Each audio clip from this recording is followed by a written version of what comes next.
이렇게 공부를 하면서 정말 성적이 자연스럽게 오를 수밖에 없었던 것 같아요. 왜냐? 정신 안녕하세요, 윤정신입니다.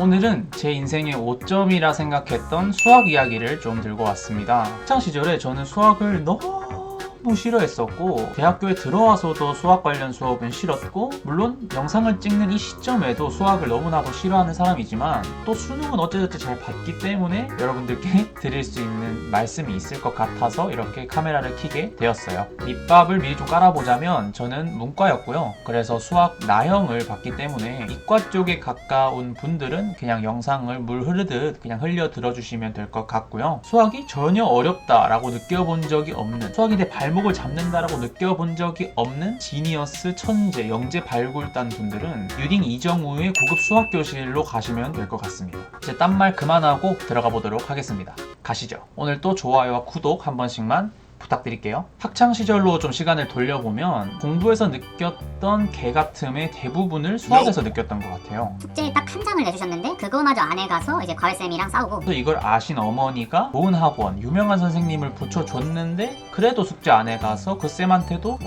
오지게 혼나고 뒤지게 혼났어요. 네. 그냥 아주 정신이 나갔던 거죠.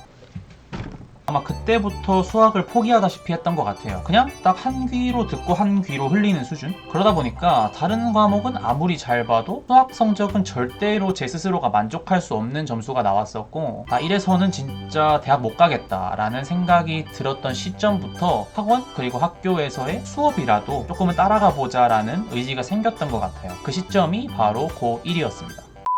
근데 여러분들도 느끼셨을지 모르겠지만 수업을 따라가는 것조차 정말 버거워요. 수학은. 왜냐? 기초가 잡혀 있어야 내가 재료가 뭐라도 좀 있어야 요리를 하잖아요. 근데 그 재료조차 준비가 되어 있지 않은 상황이다 보니까 요리할 재료도 없고 요리할 도구도 없는 그런 상황이었던 거죠. 그래도 정말 진짜로 악착같이 따라가려고 노력을 많이 했던 것 같아요. 선행? 그런 거 거의 안 했어요. 해도 모르니까. 그래서 기초 부분은 조금 부끄럽더라도 몰래 선생님 뒤 꽁무니 찾아가서 물어보면서 간신히 학교 수업 그리고 학원 수업을 따라가기만 했고, 그 수준은 또 그렇게 높지 않았어요. 필수적인 개념들을 어렴풋이 기억해내고 사용할 수 있는 정도였던 것 같아요. 성적이 잘 나왔겠습니까? 학교에서 다른 과목들은 거의 다 이제 탑권에 위치하고 있었는데 수학만 저 밑에 있었어요. 응용이 전혀 안 됐던 거죠. 그래도 또 욕심이 있었기 때문에 성적을 올리고 싶었어요. 그래서 2학년 때 수학 시험을 잘 보기 위해서 두 가지의 방법을 사용하기 시작했습니다.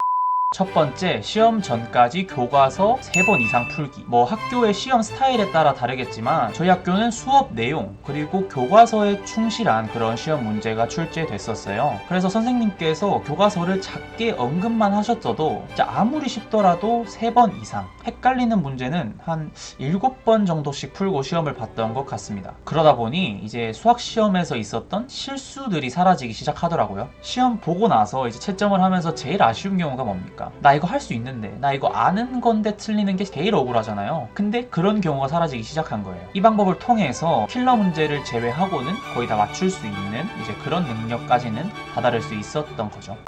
두 번째, 풀이를 외우기 시작했습니다. 수학 문제들이 대부분 이렇게 단계 그리고 단계를 거쳐서 답을 어찌 보면 도출해내는 과정이잖아요. 수학은 다른 게 아니라 그 단계와 단계 사이에 너가 이해한 풀이법을 적용해서 다음 단계로 넘어갈 수 있는 능력이 있는가를 물어보는 것이 핵심이에요. 그걸 느끼게 된 순간 정말 수많은 유형들의 문제를 풀면서 풀이법을 외우기 시작했어요. 문제가 주어졌을 때 이 방법도 써보고 저 방법도 써보고 그래프에 해서 대입도 시켜보고 다양한 풀이법을 적용해 보기 시작한 거죠. 이렇게 공부를 하면서 정말 성적이 자연스럽게 오를 수밖에 없었던 것 같아요. 왜냐? 수학 잘하시는 분들 꼭 하시는 말씀이 있습니다. 문제를 풀면서 충분히 고민하는 시간을 가지는 게 중요합니다. 저는 답지를 잘 안 봤어요.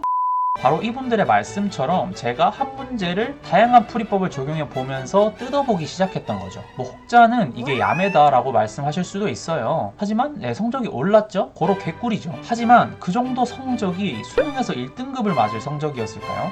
절대 아닙니다. 고3, 3월, 6월 모의고사에서 수학은 거의 3, 4등급에 그쳤어요. 그때부터 기출문제를 정말 열심히 풀기 시작했습니다. 기출을 풀기 시작하면서 수험생들은 문제가 나오면 그 유형에 관련된 풀이법을 바로 적용하는 체화의 과정을 겪습니다. 결국 모든 과목에서 개념의 양과 문제의 유형은 한정적이기 때문에 그걸 하나하나 다 풀어보면서 익숙함을 이용해 정답 확률을 끌어올리는 거죠. 저는 이 수학 기출 문제를 학습하는 과정이 다른 학생들보다 수월했기 때문에 수능 수학에서 1등급을 맞을 수 있었다라고 생각을 합니다. 그 기반이 뭐였냐? 개념이 머릿속에 이렇게 둥둥 떠다니긴 하지만 조금이라도 남아있는 그 정도의 능력과 조금의 응용력 그리고 기출의 익숙함이 더해지면서 수학 성적이 수직 상승하게 된 거죠. 결국 마지막에 웃는 자가 이기는 거죠. 저는 수포자였지만 수포자이기를 다시 한번 포기하면서 정말 작은 개념만이라도 악을 써가면서 배워왔던 게 제가 입시에서 승리할 수 있었던 그런 힘이 되어 주었습니다.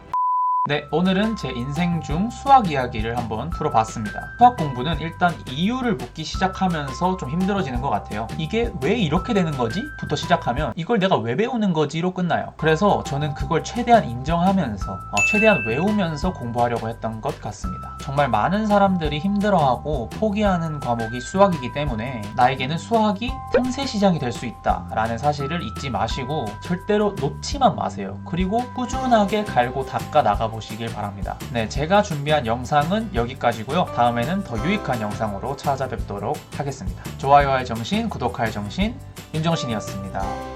안녕.